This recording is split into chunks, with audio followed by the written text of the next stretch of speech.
Reflex Tech Valley എല്ലാ പ്രിയ കൂട്ടുകാർക്കും സ്വാഗതം. ഇന്ന് നമ്മൾ റിവ്യൂ ചെയ്യാൻ പോകുന്നത് ഒരു 5.2 ആയിട്ടുള്ള ഒരു AVR ആണ് ഇന്ന് നമ്മൾ റിവ്യൂ ചെയ്യാൻ പോകുന്നത്.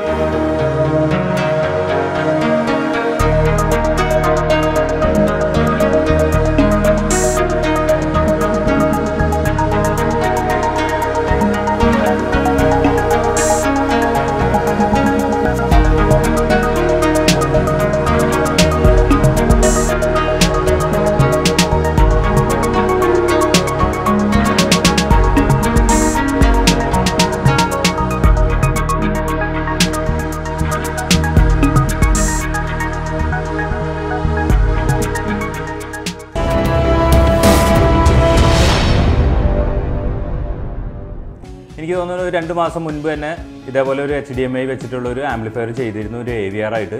അത് കുറച്ച് ഹെവി ആയിട്ടുള്ള വാട്ട്സുകളാണ് ഉപയോഗിച്ചിരുന്നത്. ഫ്രണ്ട് ചാനലിനും അതുപോലെ തന്നെ സബ്വൂഫറിനൊക്കെ കുറച്ച് ഹെവി ആയിട്ടാണ് ചെയ്തത്. ഇത്തിരി വിലയും അതിനനുസരിച്ച് കൂടുതലായിരുന്നു. ഇത് വന്നിരിക്കുന്ന ഒരു മീഡിയം വിലയാണ്. അതായത് നമുക്ക് HDMI കുത്താവുന്ന HDMI കാർഡ് വെച്ചിട്ടുള്ളത് വെച്ച് നോക്കുമ്പോൾ നമുക്ക് വില കുറവെന്ന് പറയാൻ പറ്റില്ല. എന്നാലും HDMI കാർഡിന് കുറച്ച് വിലയുണ്ട്. അതിൻ്റെ മറ്റുള്ള കാര്യങ്ങളൊക്കെ ചെയ്തു വരുമ്പോൾ തന്നെ അത്യാവശ്യം വിലയാവും. പിന്നെ ഇതിനകത്ത് നമ്മൾ ആംപ്ലിഫയറും വലിയ വാട്ട്സ് കുറവെന്ന് പറയാനില്ല. 5.2 ആയിട്ട് തന്നെയാണ് ചെയ്തിരിക്കുന്നത്. ഞാൻ പല വീഡിയോയിലും ആംപ്ലിഫയറിൻ്റെ ഒക്കെ വിലകൾ പറയാറുണ്ട്. പക്ഷേ ഇത് വില എല്ലാവരും സ്കിപ്പ് ചെയ്ത് കാണും, വില കേൾക്കില്ല. അതുപോലെ തന്നെ താഴെ ഇതിൻ്റെ ഡീറ്റെയിൽ എഴുതുന്നതിൽ ഇതിൻ്റെ വില എഴുതാറുണ്ട്. അത് ആരും ശ്രദ്ധിക്കാറില്ല. വീണ്ടും ചാറ്റ് ചെയ്ത് ചോദിക്കും വില എത്രയാണ്. ഇതൊന്നും ആരും ശ്രദ്ധിക്കാത്തതുകൊണ്ടാണ്. ഇപ്പോൾ ഇതിൻ്റെ വില വരുന്നത് 22 രൂപയാണ് വരുന്നത്. അതിൻ്റെ അകത്ത് ഇത്ര വാട്ട്സുകളും കാര്യങ്ങളും ഒക്കെയാണ് ഉപയോഗിച്ചിരിക്കുന്നത്. ഇനി ഇതിനകത്ത് ഉപയോഗിച്ചിരിക്കുന്ന ബോർഡുകളും മറ്റുള്ള കാര്യങ്ങളും ഇതിൻ്റെ ഇൻറ്റീരിയലും അതിൻ്റെ ഓഡിയോ ക്വാളിറ്റി നമുക്ക് ഈ വീഡിയോ കൂടി ചെക്ക് ചെയ്ത് നോക്കാം. ഇതിനകത്ത് നമ്മൾ ഉപയോഗിച്ചിരിക്കുന്ന പവർ ട്രിക്കിൻ്റെ ബോർഡ് തന്നെയാണ്. സ്ഥിരം ഉപയോഗിക്കാറുള്ള ബോർഡുകളൊക്കെ തന്നെയാണ്. അത് ഉപയോഗിച്ചിരിക്കുന്നത് നമ്മൾ 5200, അതായത് തോഷിബ 5200 1943 എന്ന് പറയുന്ന പെയർ തന്നെയാണ് നമ്മൾ ഇതിനകത്ത് ട്രാൻസിസ്റ്റർ ഉപയോഗിച്ചിരിക്കുന്നത്. ഒരു പെയർ 100 വാട്ടാണ് വരുന്നത്. അങ്ങനത്തെ നമ്മളൊരു 5 ചാനൽ ഉപയോഗിച്ചിട്ടുണ്ട് 100 വാട്ട് വെച്ച്. സബ്വൂഫറിന് വേണ്ടി ഉപയോഗിച്ചിരിക്കുന്നത് മോസ്ഫെറ്റ് ആണ്. IRF 240 9240 ആണ് നമ്മൾ ഇതിനകത്ത് ഉപയോഗിച്ചിരിക്കുന്നത്. സബ്വൂഫറിന് 2 ബോർഡാണ്, മോണോ ബോർഡാണ് ഇതിനകത്ത് ഉപയോഗിച്ചിരിക്കുന്നത്. മോസ്ഫെറ്റ് ആയതുകൊണ്ട് കുറച്ച് നല്ല ഹെവി ആയിട്ടുള്ള ഒരു പഞ്ച് തന്നെ നമുക്ക് കിട്ടും. പിന്നെ പ്രൊലോജിക് ബോർഡ് നമ്മൾ സാധാരണ എല്ലാ ആംപ്ലിഫയറിനും ഉപയോഗിക്കാറുള്ളതാണ് തന്നെയാണ്. യൂണിവേഴ്സലിൻ്റെയാണ് നമ്മൾ 5.1 ബോർഡ്, അതായത് പ്രൊലോജിക് ബോർഡ് സറൗണ്ട് ബോർഡ് ഉപയോഗിച്ചിരിക്കുന്നത്. സ്പീക്കർ പ്രൊട്ടക്ഷനും അങ്ങനെ തന്നെയാണ് നമ്മൾ ഉപയോഗിച്ചിരിക്കുന്നത്. പവർ ട്രിക്കിൻ്റെ തന്നെയാണ്. പവർ ട്രിക്ക് ഇത് കടകളിലധികം മേടിക്കാൻ കിട്ടാൻ സാധ്യത കുറവാണ്. ഇത് പറഞ്ഞ് എനിക്ക് വേണ്ടി ചെയ്യിപ്പിക്കേണ്ടതാണ്. കടകളുടെ സെയിൽ കുറവായിരിക്കും. പിന്നെ ഇതിനകത്ത് ഉപയോഗിക്കുന്ന ട്രാൻസ്ഫോമർ നമ്മൾ പറഞ്ഞ് തന്നെ ചെയ്യിപ്പിക്കേണ്ടതാണ്. പവർ സപ്ലൈ ബോർഡ് നമ്മുടെ തന്നെയാണ്. നമ്മൾ തന്നെ ഡിസൈൻ ചെയ്ത് പല രീതിയിലുള്ള വോൾട്ടേജും പല രീതിയിലുള്ള ആംപ്ലിഫയറിനും വേണ്ടി യൂണിവേഴ്സലായിട്ട് ചെയ്തിരിക്കുന്നതാണ്. പിന്നെ HDMI കാർഡ് നമ്മൾ ഇതിനകത്ത് ഉപയോഗിച്ചിരിക്കുന്നത് പ്രൊലോജിക്കിന് വേണ്ടിയിട്ടാണ്. HDMI ഇൻപുട്ട് 4 എണ്ണമാണ് ഇതിനകത്ത് വരുന്നത്. G-Techൻ്റെ കാർഡാണ് ഉപയോഗിച്ചിരിക്കുന്നത്. 4K സപ്പോർട്ടിംഗ് ആയിട്ടുള്ളതാണ് HDMI കാർഡ് വരുന്നത്. 4 HDMI ഇൻപുട്ടും ഒരു HDMI ഔട്ടാണ് വരുന്നത്. അതിനകത്ത് നമുക്ക് ARCയും ഉൾപ്പെടുത്തിയാണ് വരുന്നത്. ARC അതായത് ഓഡിയോ റിട്ടേൺ ചാനൽ. നിങ്ങൾക്ക് സ്മാർട്ട് TV ഉണ്ടെന്നുണ്ടെങ്കിൽ അതിനകത്ത് ARC ഓൺ ആക്കിയതിന് ശേഷം നമുക്ക് യൂട്യൂബിലോ മറ്റുള്ള പെൻഡ്രൈവിലോ പ്ലേ ചെയ്യുന്ന അതിൻ്റെ ഓഡിയോ നമുക്ക് ആംപ്ലിഫയർ വഴി കേൾക്കാവുന്നതാണ്. ഇനി നമുക്ക് ആംപ്ലിഫയറിൻ്റെ മുൻവശത്തുള്ള കാര്യങ്ങൾ എന്തൊക്കെയാണ്, ബട്ടണുകൾ എന്തൊക്കെ കാര്യങ്ങളെന്ന് അറിയാം. അതുപോലെ തന്നെ ആംപ്ലിഫയറിൻ്റെ പുറകുവശത്ത് കണക്ഷനുകളും കാര്യങ്ങളും എന്തൊക്കെയാണെന്ന് നമുക്ക് ഈ വീഡിയോ കൂടി കാണാം. അതുകൂടാതെ തന്നെ നമുക്ക് ഇതിൻ്റെ ഓഡിയോ ക്വാളിറ്റിയും ചെക്ക് ചെയ്ത് നോക്കാം, ഇൻറ്റീരിയലും ചെക്ക് ചെയ്ത് നോക്കാം, ഓഡിയോ ക്വാളിറ്റിയും ചെക്ക് ചെയ്ത് നോക്കാം. ഓഡിയോ ക്വാളിറ്റിക്കുള്ള ഒരു പ്രശ്നം ഞാൻ പല വീഡിയോയിലും പറഞ്ഞിട്ടുണ്ട്. കാരണം യൂട്യൂബ് തരുന്ന സോങ്സ് മാത്രമാണ് നമുക്ക് ഇടാൻ സാധിക്കുകയുള്ളൂ. കാരണം എന്ന് വെച്ച് കഴിഞ്ഞാൽ കോപ്പിറൈറ്റ് പ്രോബ്ലം ഉള്ളതുകൊണ്ട് ഫിലിം സോങ്സ് നമുക്ക് ഇടാൻ സാധിക്കില്ല. അതുകൊണ്ടാണ് അതിനകത്ത് നോർമൽ യൂട്യൂബ് തരുന്ന സോങ്സ് നമ്മൾ ഉപയോഗിക്കുന്നത്. ഇതാണ് നമ്മുടെ ആംപ്ലിഫയറിൻ്റെ ഉൾവശം വരുന്നത്. ഈ ഭാഗത്താണ് ട്രാൻസ്ഫോമർ വെച്ചിരിക്കുന്നത്. ട്രാൻസ്ഫോമറിൽ നമുക്കൊരു 3 ടൈപ്പ് വോൾട്ടേജ് എടുക്കാവുന്ന രീതിയിലുണ്ട് AC വോൾട്ട് വന്നിരിക്കുന്നത്.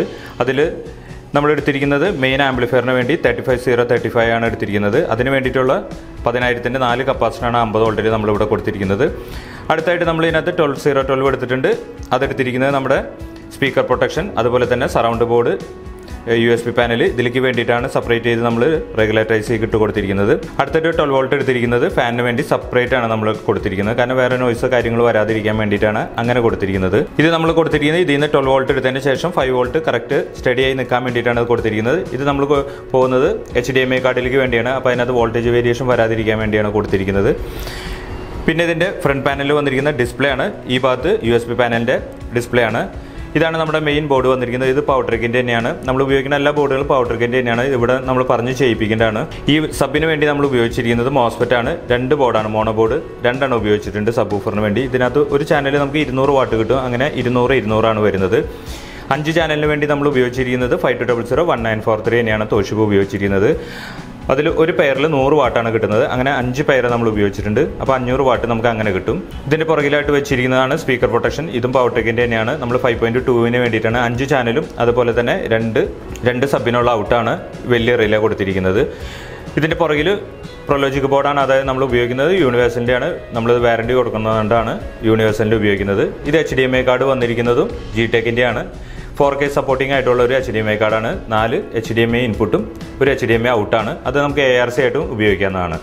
പിന്നെ ഈ ഭാഗത്ത് ഫാൻ വന്നിരിക്കുന്നു. പിന്നെ ഈ ഭാഗത്ത് വന്നിരിക്കുന്നത് സ്പീക്കർ ഔട്ടുകളാണ്. Front left right, surround left right, centre, 2 സബ്വൂഫറിനുള്ള ഔട്ട്.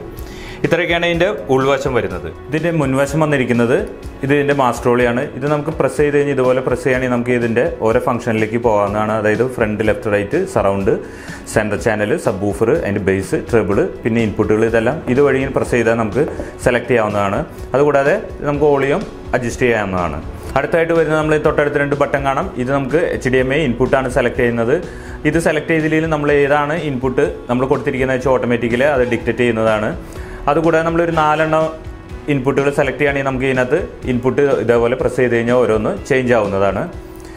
തൊട്ടടുത്തായിട്ടാണ് ഇതിൻ്റെ ARC ബട്ടൺ വന്നിരിക്കുന്നത്. നമുക്ക് ARC TVയിലെ ARC ഓൺ ആക്കിയതിന് ശേഷം ഇവിടെ ARC ഓൺ ആക്കി കഴിഞ്ഞാൽ നമുക്ക് ഓഡിയോ റിട്ടേൺ ചാനൽ കിട്ടുന്നതാണ്.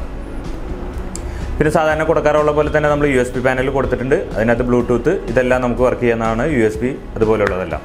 ഇതാണ് HDMI സെലക്ഷൻ വരുന്നത്. LED ലൈറ്റുകൾ, അതുകൂടാതെ ARC ഓൺ ആക്കി കഴിഞ്ഞാൽ നമുക്കിവിടെ ARC ലൈറ്റ് വരുന്നതാണ്. ഇപ്പോൾ ഓരോന്ന് സെലക്ട് ചെയ്യുമ്പോൾ ഓരോ LED മാറി മാറി കത്തും. അതുപോലെ തന്നെ ARC ഓൺ ആക്കുകയാണെങ്കിൽ ARC ഓണായിട്ട് ഇതിൻ്റെ സിഗ്നൽ കാണിക്കുന്നതാണ്. ഇത് വന്നിരിക്കുന്നത് നമുക്ക് സബ്വൂഫറിൻ്റെ ഒരു വോളിയായിട്ടാണ് വന്നിരിക്കുന്നത്. നമുക്ക് പെട്ടെന്ന് റിമോട്ടിൽ എടുക്കേണ്ട കാര്യമില്ല. പെട്ടെന്ന് വോളിയം കുറയ്ക്കണമെന്നുണ്ടെങ്കിൽ നമുക്ക് ഇതുവഴി സാധിക്കുന്നതാണ്. പിന്നെ ഒരു എൽക്കോണിൻ്റെ നല്ലൊരു കൂടിയ പവർ ഓൺ സ്വിച്ചാണ് നമ്മൾ ഇതിനകത്ത് കൊടുത്തിരിക്കുന്നത്. അടുത്തതായിട്ട് വന്നിരിക്കുന്നത് ഇതിൻ്റെ സ്പീക്കർ ഔട്ടുകളാണ്. അതായത് ഫ്രണ്ട് ലെഫ്റ്റ് റൈറ്റ് ചാനലാണ് നമ്മൾ കൊടുത്തിരിക്കുന്നത്. അതിൻ്റെ താഴെയായിട്ട് സറൗണ്ട് ലെഫ്റ്റ് റൈറ്റ്, ഇത് സെൻറ്റർ ചാനലിനുള്ള ഔട്ടാണ്. 2 സബ്വൂഫറാണ് ഇതിന് താഴെ കൊടുത്തിരിക്കുന്നത്. സബ്വൂഫറിൽ നമുക്ക് 12 ഇഞ്ച് സബ്വൂഫറും JBL അതുപോലെ തന്നെ സോണി, പൈനിയർ, കെൻവുഡ് എന്ന് വേണ്ട ഏത് സബ്വൂഫറും നമുക്ക് കൊടുക്കാവുന്നതാണ്. അതിൻ്റെ അടുത്തായിട്ട് നമ്മളൊരു കൂളിംഗ് ഫാൻ വെച്ചിട്ടുണ്ട്. ഇത് എക്സോസ്റ്റ് ആയിട്ടാണ് ഉപയോഗിച്ചിരിക്കുന്നത്.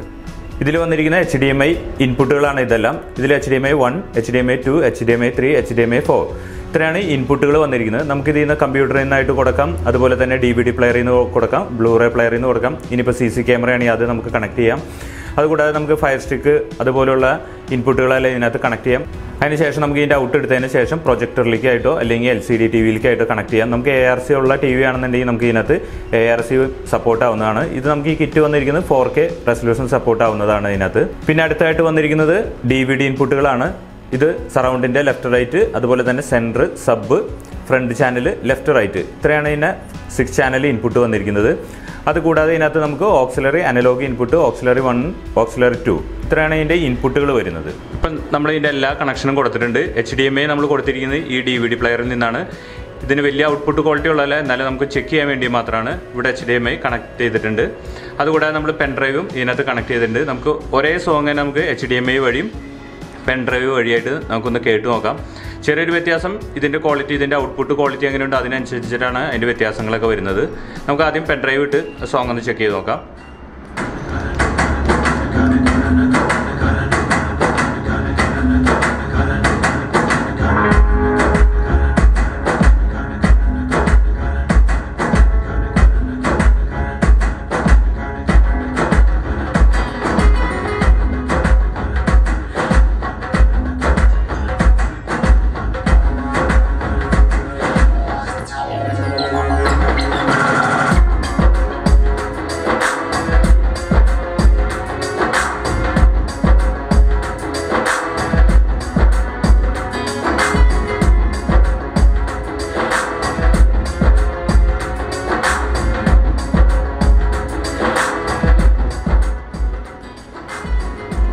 പെൻഡ്രൈവിൽ തന്നെ നമുക്ക് വേറെ സോങ് കൂടി ഇട്ട് നോക്കാം.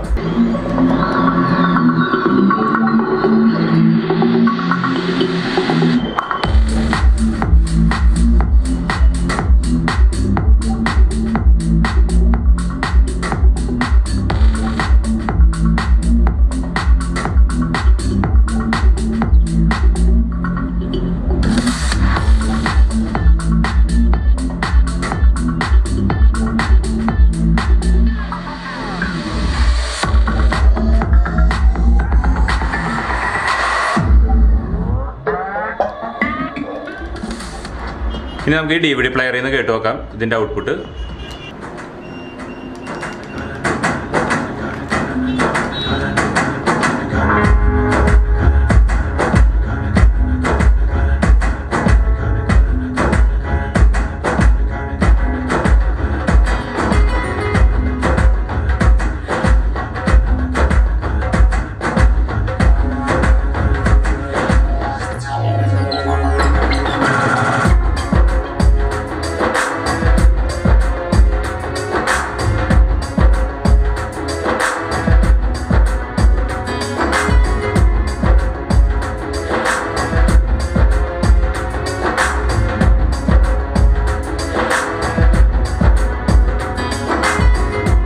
പാട്ടൊന്ന് ചേഞ്ച് ചെയ്ത് നോക്കാം.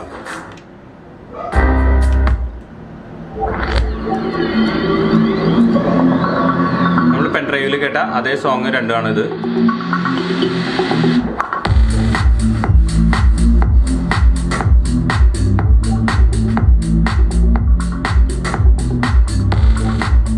നമുക്ക് ഇതിൻ്റെ സറൗണ്ട് ഒന്ന് ചെക്ക് ചെയ്ത് നോക്കാം. അതായത് ഇത് സെൻറ്ററാണ്. സെൻറ്ററും ഫ്രണ്ട് ലെഫ്റ്റ് റൈറ്റ് വോളിയം ഞാൻ കുറയ്ക്കാം. ഇപ്പോൾ ഫ്രണ്ട് ലെഫ്റ്റ് റൈറ്റ് വോളിയം കുറച്ചിട്ടുണ്ട്. അതുപോലെ തന്നെ റിയറിൻ്റെ വോളിയാണ് നിൽക്കുന്നത്. പിന്നെ ഇതിൻ്റെ സെൻറ്റർ ചാനലിൻ്റെ വോളിയാണ് ഞാൻ ഇപ്പോൾ കട്ട് ചെയ്തിരിക്കുന്നത്. ഇപ്പോൾ റിയറാണ് മാത്രമേ ഉള്ളൂ സബ് വൂഫറും.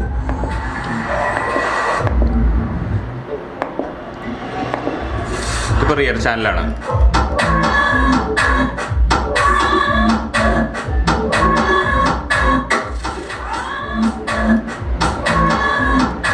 ഇനി ഫ്രണ്ട് ചാനൽ കൂട്ടി നോക്കാം.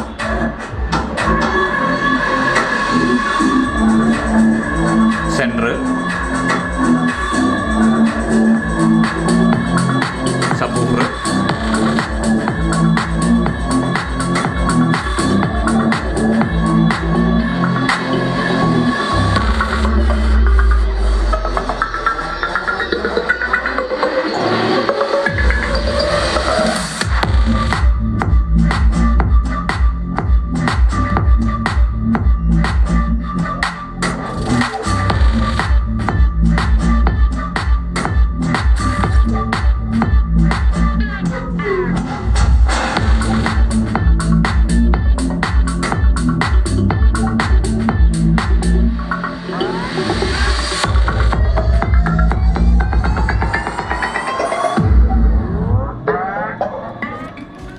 ഇപ്പോൾ നിങ്ങളിതിൻ്റെ ഇൻറ്റീരിയൽ കണ്ടിരിക്കും. അതുപോലെ തന്നെ ഇതിൻ്റെ ഓഡിയോ ക്വാളിറ്റിയും കേട്ടിരിക്കും. കാരണം ഓഡിയോ ക്വാളിറ്റി ഇപ്പോൾ എനിക്ക് പഴയ കടയിൽ നിന്ന് മാറിയിട്ട് പുതിയ കടയിൽ വന്നതിന് ശേഷം എങ്ങനെയാണെന്ന് എനിക്ക് വ്യക്തമായിട്ട് അറിയില്ല. കാരണം എന്ന് വെച്ച് കഴിഞ്ഞാൽ വീഡിയോ നമ്മൾ എഡിറ്റ് ചെയ്യാൻ നേരത്തെ തന്നെ ഇതിൻ്റെ വീഡിയോ ക്വാളിറ്റി അറിയാൻ സാധിക്കുള്ളൂ. ഇതിലെന്തെങ്കിലും കുറ്റക്കുറവുണ്ടെങ്കിൽ നിങ്ങൾ ക്ഷമിക്കുക. അടുത്ത വീഡിയോയിൽ നമുക്കത് ശരിയാക്കാം. പിന്നെ ഇതിൻ്റെ വില ഞാൻ പറഞ്ഞു കഴിഞ്ഞു. കാരണം വെച്ചാൽ നമുക്കിത് പല വിലയിലും ചെയ്യാം. ഇനിയിപ്പോൾ പെർ ചാനൽ 100 വാട്ട് വേണ്ടാന്നുണ്ടെങ്കിൽ നമുക്ക് പെർ ചാനൽ ഒരു 20 വാട്ടിൽ ചെയ്യുകയാണെങ്കിൽ കുറച്ചുകൂടി വില കുറച്ച് ചെയ്യാൻ സാധിക്കും. പക്ഷേ ഈ HDMI ഉൾപ്പെടുത്തുമ്പോൾ നമുക്ക് HDMI കാർഡിന് തന്നെ ഒരു വിലയുണ്ട്.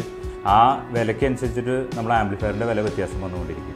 അതുകൊണ്ടാണ് ആംപ്ലിഫയറുകളെല്ലാം ഇത്ര വില വരുന്നത്. പിന്നെ എല്ലാ വീഡിയോയിലും പറയാറുള്ള പോലെ തന്നെ ഒരു കാര്യം, നിങ്ങൾ മാക്സിമം എനിക്ക് കോൾ വിളിച്ചാൽ മതി, വാട്സപ്പ് ചാറ്റ് ഒഴിവാക്കുക. ഇത്രയൊക്കെയാണ് ഇന്നത്തെ വീഡിയോസിലുള്ളത്. ഇന്നത്തെ വീഡിയോ നിങ്ങൾക്ക് എല്ലാവർക്കും ഇഷ്ടമാവുകയാണെങ്കിൽ അതുപോലെ തന്നെ ഉപകാരപ്പെടുകയാണെങ്കിലും ലൈക്ക് ചെയ്യാനും ഷെയർ ചെയ്യാനും കമൻറ്റ് ചെയ്യാനും മറക്കരുത്. കൂടാതെ സബ്സ്ക്രൈബ് കൂടി ചെയ്യാൻ ഓർക്കുക. ആ സബ്സ്ക്രൈബ് ബട്ടൻ്റെ തൊട്ടടുത്ത് തന്നെ ഒരു ബെല്ലൈക്കൺ കാണാം. അത് അമർത്തിയാലാണ് നമ്മുടെ ചാനലിൽ വരുന്ന എല്ലാ വീഡിയോസും നിങ്ങൾക്ക് പെട്ടെന്ന് നോട്ടിഫിക്കേഷനായിട്ട് ലഭിക്കുകയുള്ളൂ. ഇനി നമുക്ക് അടുത്ത വീഡിയോയിൽ